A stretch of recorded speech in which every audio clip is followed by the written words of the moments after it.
মহাষষ্ঠীর দিন তোমরা প্রত্যেকে একটা উপায় করো, খুব শুভ হবে গৃহের। আগেকার দিনে তো ভীষণভাবে কি করতো, যেখানে ধান রাখতো সেই সব গোলায় সুন্দর করে খড়ি মাটি দিয়ে সিঁদুর দিয়ে আলপনা দেয়া হতো। যাই হোক, এখন তো এইসব নেই। এখন এই দরজার মাথায় মাথায় এবং আলমারি যেখানে যেখানে আছে, যেখানে টাকা পয়সা রাখো, সিন্দুক, এই সব জায়গায় প্রত্যেক জায়গায় 6টা সিঁদুরের ফোঁটা এবং ছটা চন্দনের ফোঁটা অবশ্যই দাও। দেখো, ভীষণ মঙ্গল হবে, মঙ্গল সূচক চিহ্ন বলা হয়।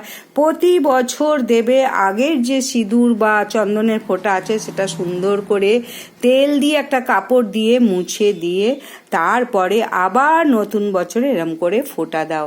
দেখো, মঙ্গল হবে। লাইক, সাবস্ক্রাইব, শেয়ার করে